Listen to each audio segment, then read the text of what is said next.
wamekuja kutoka Kenya. Sisi Tanzania hatuna cha kujifunza Kenya. Tunawazidi akili, tunawazidi kila kitu. Na wala swala la Kiingereza sisi sio kipaumbele. Wameharibu nchi yao, wamewekwa na ndani. Wametoka kule wamekuja tena Tanzania. Tunawaomba wa Kenya. Tena mimi nilishangaa mliwarudisha wa nini? Mngewaingiza ndani tuwapeleke na kulima. Inawezekana kule Kenya hakuna mashamba. Kila siku rais anapewa majina. Sasa hivi sijui mara Kasongo, kila siku mara anapondo viatu kwenye msafara. Tunataka tuwe na jeshi la design hiyo. Hapana, jeshi letu tunataka muendelee na mwendo mdundo ule ule. Nianze kwa kumpongeza na kumshukuru sana Mheshimiwa Rais kwa jinsi anavyoendeleza kuweka amani na utulivu kwenye nchi yetu. Mimi kama mbunge Msukuma pamoja na wananchi wangu tunaungana na Mheshimiwa Rais kwenye kauli aliyoitoa kuhusiana na usalama wa nchi yetu. Tunampongeza sana, na sisi wananchi wake tunasema aendelee kusonga mbele katika kuhakikisha analinda usalama wa nchi yetu. Mheshimiwa Mwenyekiti, taifa hili ni taifa huru na hatuingiliani kwenye East Africa kuhusu masuala ya kisiasa. Kila nchi ina mambo yake. Tumeona swala lililotokea juzi la wanaharakati na yaliyowapata, lakini tumeona jinsi vyombo vyetu vinavyotukanwa. Lakini pia tumeona rais wetu anavyotukanwa na majirani zetu. Mheshimiwa Mwenyekiti, sisi kama wabunge wa bunge hili tutakuwa wa mwisho kukubali kuona rais wetu anatukanwa halafu tukakaa kimya. Mheshimiwa Mwenyekiti, na niwaombe wanasiasa wenzangu wa Tanzania. Tanzania tumepatwa matatizo mengi sana ya majaribio ya kupoteza amani yetu. Tumepatwa na tatizo la Rufiji. Vyombo vyetu vilifanya kazi kubwa sana. Na sisi kama wabunge, mimi nilikuwa mbunge, tulifika mpaka mahala ya kuahirisha shughuli za bunge ili tujadili usalama wa watu wa Rufiji. Tumepata tatizo la kusini Msumbiji. Majaribio yale tulilalamika sana. Tukapata tatizo la Panyarodi, nadhani kwenye bunge hili tukalalamika sana. Vyombo vyetu vya ulinzi na usalama vilifanya kazi kwa utulivu na amani ikarudi na taarifa ikawepo. Kwa hiyo niwaombe ndugu zangu wanasiasa, wabunge, sisi tumekuja humu kwa ajili ya kuwawakilisha wananchi. Na sisi ndo tumepewa dhamana ya kuwasemea wananchi wetu. Hakuna mbunge hata mmoja anayetaka kuona jimboni kwake kunanuka. Hakuna mbunge hata mmoja anayeona vyombo vyetu vya ulinzi na usalama havifanyi kazi. Niwaombe wanasiasa wenzangu, tusiingie disiko la Kimasai ambalo hatujui kulicheza. Na hawa wenzetu wamekuja kutoka Kenya. Tuwaombe, na wao wanaangalia bunge hili. Sisi Tanzania hatuna cha kujifunza Kenya. Hatuna hata kimoja cha kujifunza.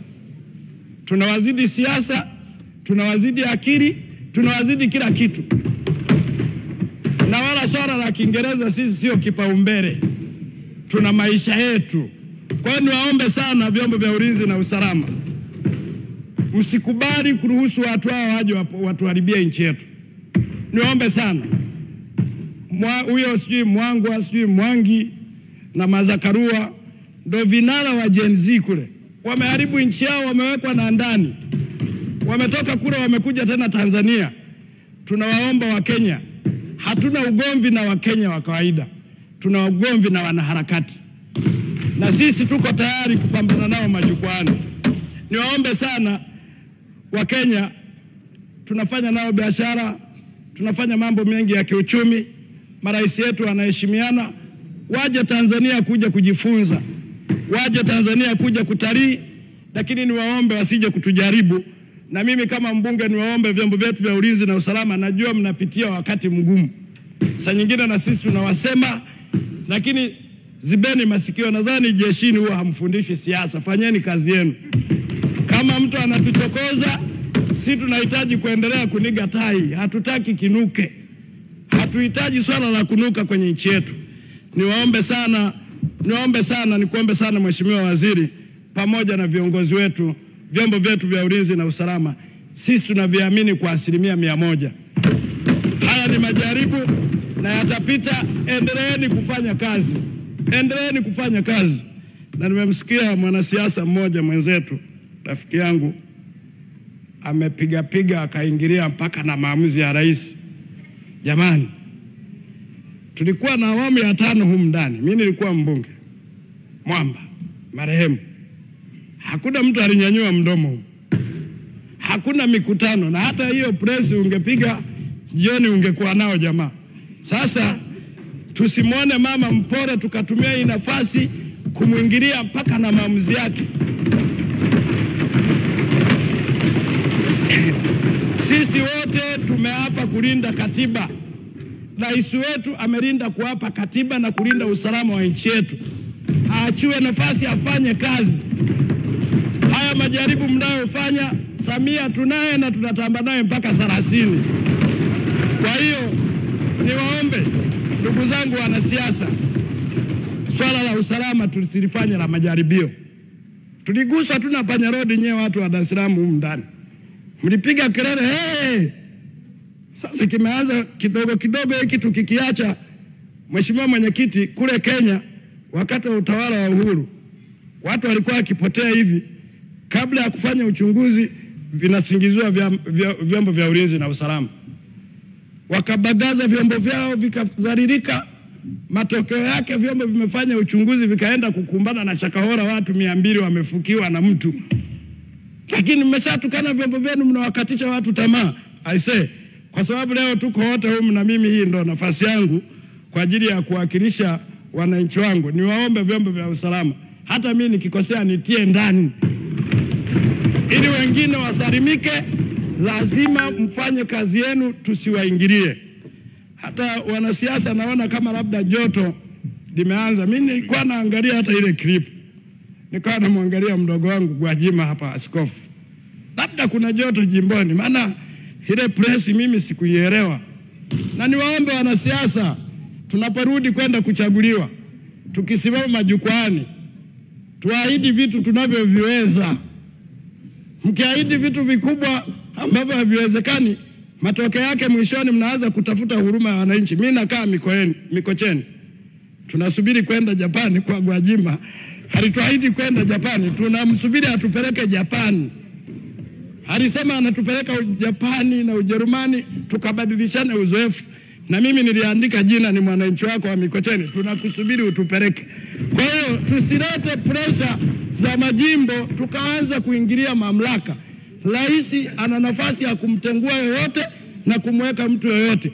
Tusitumie uporo wa Mama Samia kuanza kuingilia mpaka state kwenda kupanga na kupangua. Hapana. Wananchi wetu kule wanatushangaa. Mimi Mheshimiwa Mwenyekiti, jana nimepokea zaidi ya simu 200. Wanasema kesho mambo ya ndani. Hatutaki kusikiliza chochote, hata kituo cha polisi usiombe, hata gari usiombe. Watie moyo polisi, watie moyo vyombo vya ulinzi na usalama. Tunataka kuishi kwa amani. Hivi niwaulize, tukianza kuwadogosha askari wetu. Tumefanya kazi kubwa. Tumejenga bwawa la Mwalimu Nyerere, tumejenga daraja la Busisi, tumejenga mwendo kasi. Kama hamna amani, si yote yataharibika. Tuna haja gani? Nchi yetu tunaitengeneza, kuna watu wanakesha hawalali kwa ajili yetu. Sisi tunapiga tai, tunabadilisha simu, kuna watu wanashinda na mabunduki huko kufikiria sisi tunaamkaje. Wakati sisi tunasinzia na wake zetu, watu wengine wanakesha kuona humu ndani watu walale waamke kesho waende kazini. Niwaombe sana wabunge wenzangu wa bunge hili, tuatie moyo vyombo vyetu vya ulinzi na usalama. Najua mnapitia vitu vingi. Hata mimi mwenyewe mbunge Msukuma sipendi mtu apotee. lakini siwezi kutoa hukumu nani amewapoteza. Vyombo vyetu kwa weledi mlio nao, fanyeni kazi, halafu toeni taarifa.